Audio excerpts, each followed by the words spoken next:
Hi everyone, welcome back to my channel, and if you are new here and seeing my face for the first time, then hello, my name is Soraia and I would love if you would go down and subscribe after you watch this video and hit the like button. If you are new to my channel and you don't know, then me and my boyfriend, who have been together for 4 years now, we live 133 miles apart, which to some isn't going to seem like much because I know that some people have long distance relationships in different countries, but you know, it's not like it's just down the road.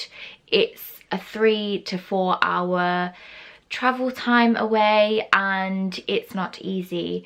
But I do get a lot of questions from friends, family, people that know that I'm in a long distance relationship, and so I put out a question box thing on my Instagram and also asked over on my Twitter if anybody had any questions that they wanted to know, and that is what I'm going to do today. I'm going to answer those questions. Okay, so the first question is, do you still enjoy the traveling distance or does it get boring? Traveling is never fun unless you're going on holiday. My boyfriend lives in London and I live further up north in the UK. I don't drive simply because I wouldn't trust my car to get to London in one piece, or to get me to London at all. So I get the coach to London, and you know, coaches are okay because you don't exactly have to be concentrating and driving, but like, they're not the best way to travel. I have traveled to London by train before as well, which is a lot quicker, but again, it's really expensive. Again, yeah, it's expensive. So traveling itself is expensive. My boyfriend drives up here. The odd occasion he does get the coach here, and then I just drive us around in my car.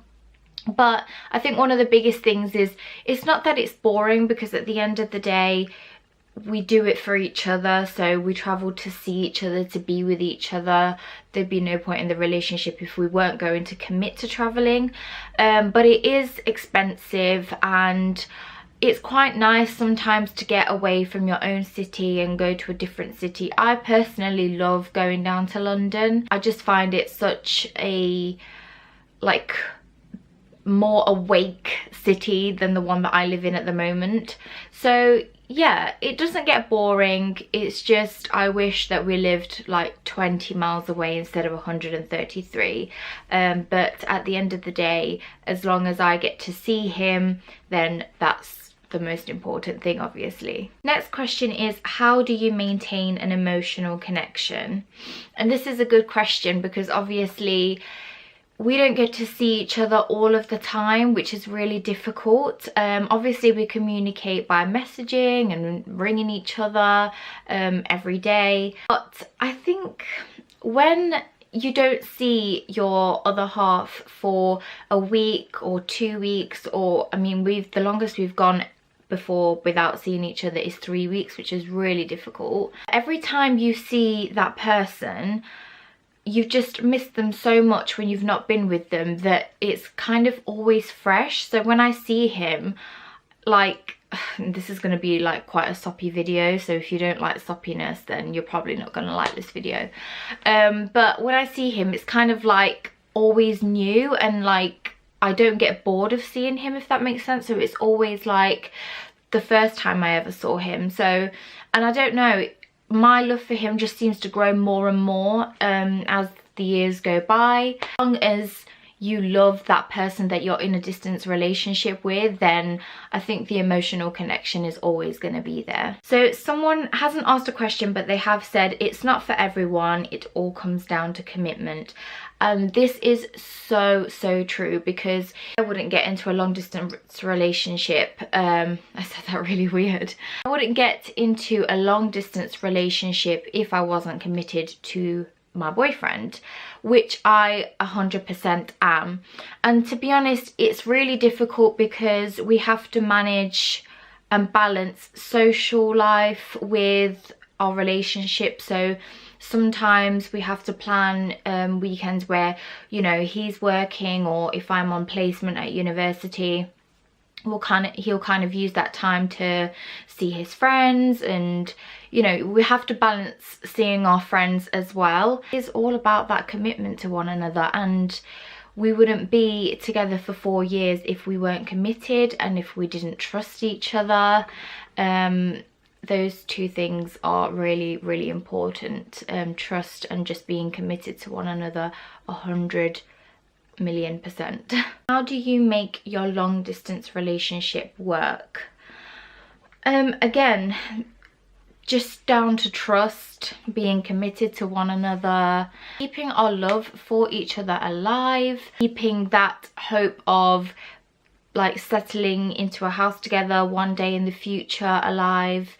And also I think, so when we are together, we just make the most of the time that we have with each other, because as soon as I leave Alan, no matter whether it's me leaving him from London or him leaving me from here, I miss him straight away, and we always like look forward to the next time that we're going to see each other, and we always count down the days to see each other. And then when we are together, we just try and make every second count of the time that we have together. I mean, this is kind of repeating the whole trust and commitment thing, but just staying loyal to one another. That is how we make the relationship work, by staying faithful to each other. Next question, how do you deal with arguments? Isn't it hard just communicating over the phone? So me and Alan, we've never really like argued. We kind of like have little fallouts and little tiffs, as everybody does. We kind of try and sort it out as quickly as possible, because there's nothing worse than having little fallouts with your other half and not sorting it out. Obviously communicating over the phone, just solely communicating over the phone, is difficult. We don't like FaceTime or like video message or anything like that, but for me it's nice enough just to hear his voice at the other end of the phone, and just messaging each other throughout the day. I mean, he works Monday to Friday, sometimes a Saturday as well. He's an Audi technician, so it can be hard obviously for him when he's at work and really busy to message me on days where I'm at home and not at university, for example, or if I'm not on placement. So that can be a little bit difficult, but we do message every single day. Again, like I said, we just try and sort little arguments and tiffs and fallouts as quickly as possible, and not let it drag on really. I'd rather communicate over the phone with him every single day than not be able to communicate with him at all. So you just have to find ways around it, to be honest, even though it's not easy. What really bothers you about a long distance relationship? And I think for me, the thing that really bothers me the most is kind of when you just want a cuddle from that person, or when you just want to be with them, you just want to see them, you just want to give them a kiss, a hug, whatever it may be, and you just can't because it would take you 4 hours just to get to them, or you know, you're not seeing each other until the weekend or whatever it is. It's just not being able to see that person when you need to, or when you want to, or when you feel like you just need them there. I can't really think of anything else. I mean, it is really hard when we have to go 2 weeks without seeing each other, because like I said, having to balance working life and social life. Even harder when it's 3 weeks, but I mean, we've been quite lucky that the last couple of months we've not had to leave it that long. When we did leave it that long previously, we found it really difficult, because I think the longer you are apart from that person, the more distant you become. Not necessarily on purpose or by anyone's fault, like neither my fault or his fault, but you do tend to kind of become a bit more distant, and I think that's quite scary as well, because obviously one of the biggest scares and worries of being in a long distance relationship is thinking, is my loved one, you know, still interested in me? Do they still want this relationship?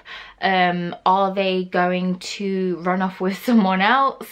And I think I've had a question about this, so I'll go into it a bit more in detail in a bit.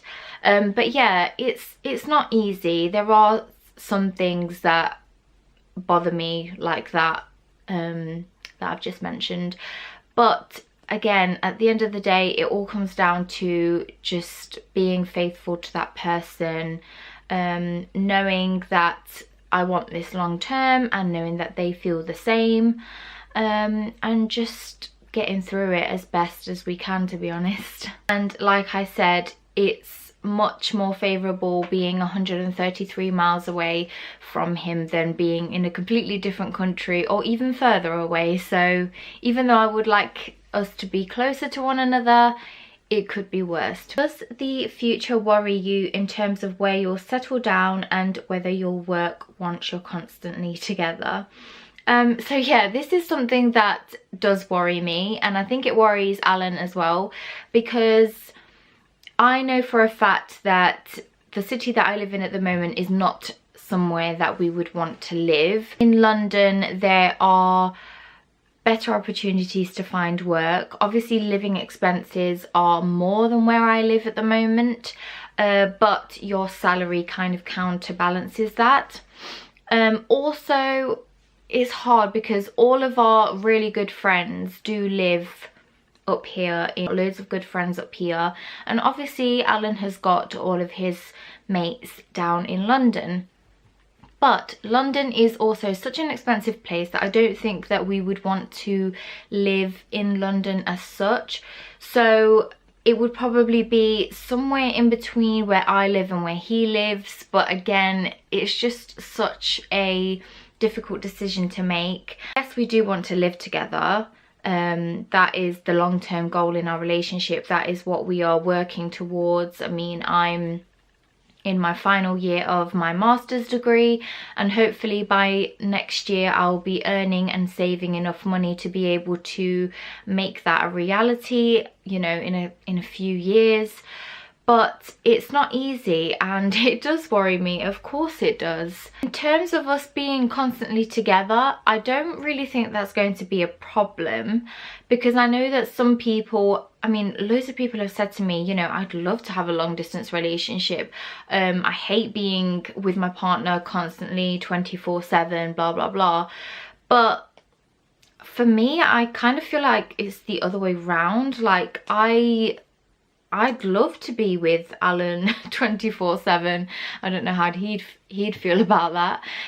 But no, I mean, we wouldn't constantly be together. Obviously, once living together, you know, you go to work and then you come back. We've been on holidays together where it's just the two of us constantly together. I've spent like weeks with him down at his house. So I don't think that's going to be a problem. Like, I know that he's a messy little bugger, but he's probably not gonna be happy with me for saying that. But you are a messy little bugger when you want to be.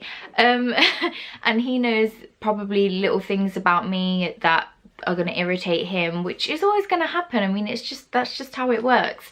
But no, I'm not worried about us constantly spending time together, because that's actually what I'd love for us to be able to do at the moment, and our circumstances aren't allowing us to do that yet, but hopefully one day they will. And the last question that I was asked was, how do you know he is the right one in terms of knowing that he won't cheat on you? I think this is one of the biggest things when it comes to a long-term relationship, long distance relationship. It is 100% trusting that person, and you know, trusting that they're going to be 100% faithful to you, 100% loyal to you, and not cheat. And I think everybody has got, well, I know from the past that I had quite a few insecurities about that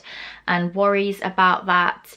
And it is something that you have to speak to your partner about, you know. you have to communicate with each other and know that you're both on the same level. And I honestly don't think I would get into a relationship or have been with someone for 4 years if I wasn't going to trust that they weren't going to cheat on me.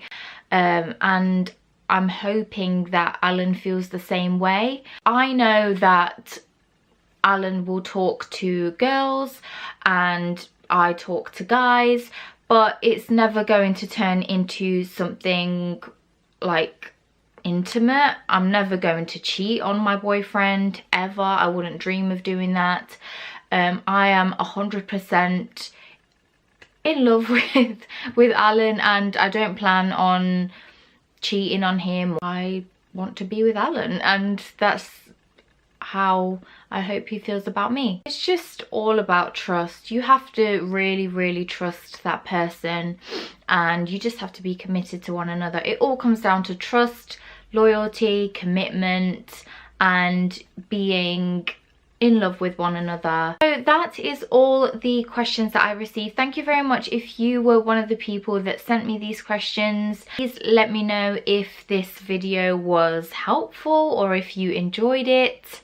And if you've got any other questions that I haven't covered in this video, then do leave them down below in the comments below and I will reply to you. That's it for today's video, so I hope you enjoyed it. I keep repeating myself, but I'm gonna go now.